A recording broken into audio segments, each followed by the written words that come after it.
Do you understand that you are charged with felonies and you're entitled to a preliminary examination if you want one? Yes. Do you want a preliminary examination? No. And do you understand the charges against you at this time? Yes. A brave woman stares down the hulking monster who kept her captive in a shipping container for 65 terrifying days. Todd Kohlhepp's disturbing string of crimes was uncovered in 2016 following his arrest for the kidnapping of Kayla Brown, whom he had held captive on his property for several months. Do you know where your buddy is? Charlie? Yes. He's shining. As the investigation unfolded, authorities discovered that Kohlhepp was also behind a series of murders spanning several years. He ultimately confessed to multiple killings, and his lack of remorse throughout the trial only deepened the horror of his actions. He was sentenced to life in prison without the possibility of parole. The victims' families and the public were deeply disturbed by Kohlhepp's cold and emotionless demeanor throughout the trial. And now he's just gonna finish his life in a cell with no chance of getting out. So to me, that's punishment. He expressed no remorse for his actions and showed no sympathy for the suffering he had inflicted. His sentence, 7 consecutive life terms, was seen as a fitting response to the calculated brutality of his crimes. For the victims' families, the case served as a painful reminder of the enduring trauma caused by his actions and the chilling indifference of a remorseless serial killer. Kohlhepp's case sparked public concern over how someone so dangerous could remain undetected for so long. His crimes left a lasting mark on the community, and his indifferent response to receiving a life sentence only deepened the outrage. But I just couldn't imagine that there could be somebody that could be so sick, so evil, to go in and shoot and kill people like that. The case highlighted the critical importance of thorough investigations and reinforced the necessity of permanently removing violent, remorseless offenders from society. Michael Webb. In 2015, Michael Webb kidnapped 14-year-old Ariel Ramirez, holding her hostage for several days before she was able to escape. The calculated nature of the abduction stunned the public, especially as details emerged that Webb had meticulously planned the crime. During his trial, he displayed no remorse and refused to fully accept responsibility for his actions. I scoped it out pretty good, and I know I missed somebody because when I pushed the woman and grabbed her, I heard somebody screaming. I heard somebody screaming. He was ultimately sentenced to life in prison without the possibility of parole. Throughout the trial, Webb showed a disturbing lack of emotion in response to the victim's suffering and the anguish experienced by her family. His demeanor was unsettling. The victim's family, along with the wider community, expressed outrage over Webb's indifference. We feel that she represents a bravery and a courage and a strength that is just incomprehensible when you're thinking about an 8-year-old. His life sentence was viewed as a crucial measure to guarantee he would never have the opportunity to harm anyone again.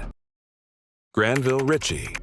Granville Ritchie was found guilty of the 2014 kidnapping and murder of 9-year-old Felecia Williams in Florida. The crime was particularly brutal, and her body was discovered only after a lengthy search effort. Throughout the investigation and trial, Ritchie displayed a chilling absence of remorse. Even when faced with the profound grief of the victim's family, he showed no regret for his actions. He was ultimately sentenced to death. Throughout the trial, Ritchie persistently denied any involvement in the crime, despite the compelling evidence presented against him.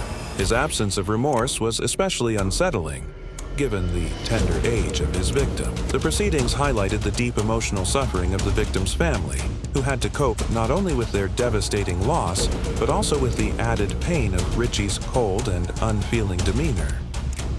His death sentence was widely supported by those who believed it was the only fitting response to such a horrific act. Ritchie's sentencing stirred intense emotions within the community and among the public. While many believed justice had been served, they continued to struggle with the gravity of the crime. The case also reignited debate over the effectiveness of the death penalty, with some questioning its role as a deterrent. Still, Ritchie's punishment stood as a stark reminder of the devastating realities of kidnapping and murder.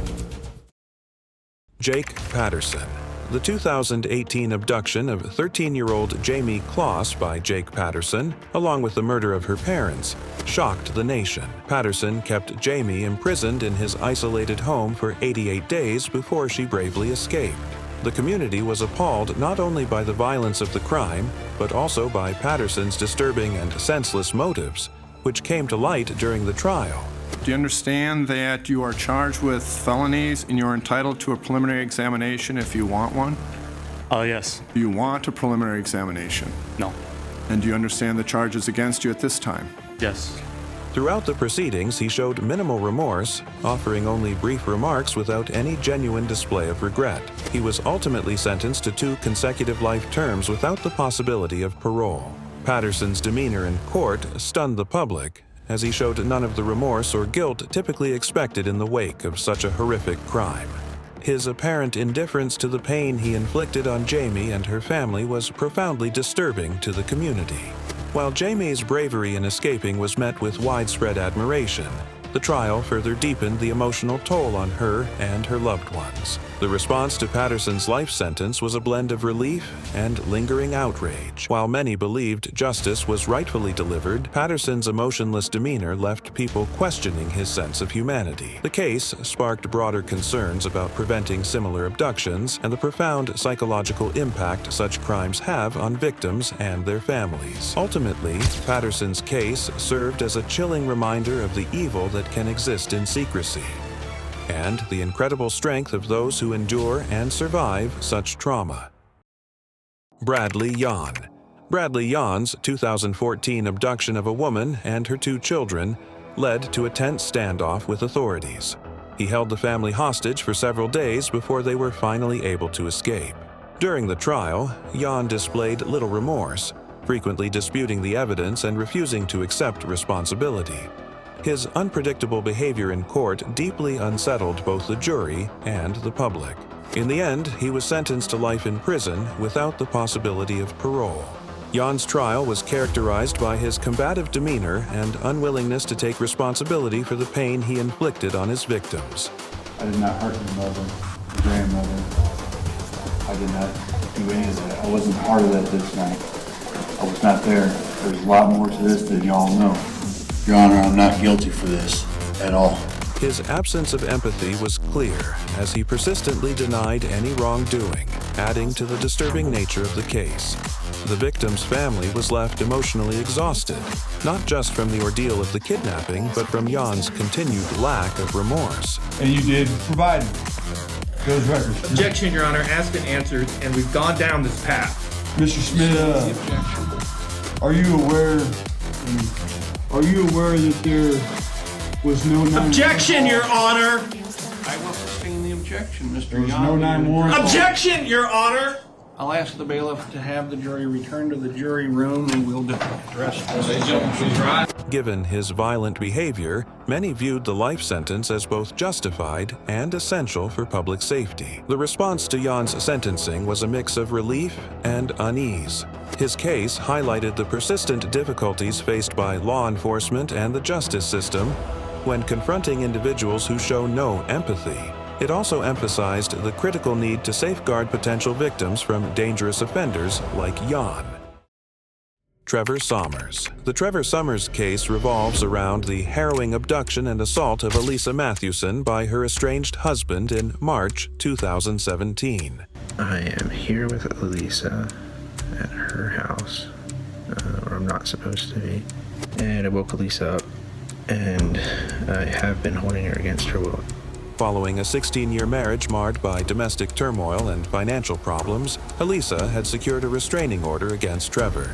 Defying the court's directive, he manipulated their 14-year-old daughter into leaving a window unlocked, allowing him to break into Elisa's home. Once inside, he violently attacked her, restrained her, and forced her into a vehicle, driving through rural Florida while subjecting her to repeated abuse. This was a man I trusted, and this was a man that I thought could do no wrong.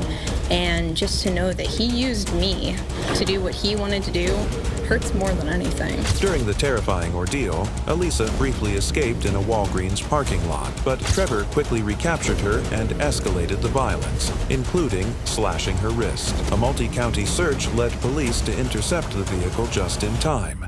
rescuing Elisa as Trevor was in the act of strangling her and attempting to take his own life. Authorities discovered a suicide note he had written to their children, further underscoring the severity of the situation. Trevor was arrested and faced numerous charges, including kidnapping, sexual battery, and attempted murder. In 2022, Trevor chose to represent himself during his trial, which attracted widespread attention, particularly for his cross-examinations of Elisa and their children. Although he argued that their encounters were consensual, the jury rejected his claims and found him guilty on all charges. He was sentenced to life in prison and is currently serving his sentence at Okeechobee Correctional Institution in Florida.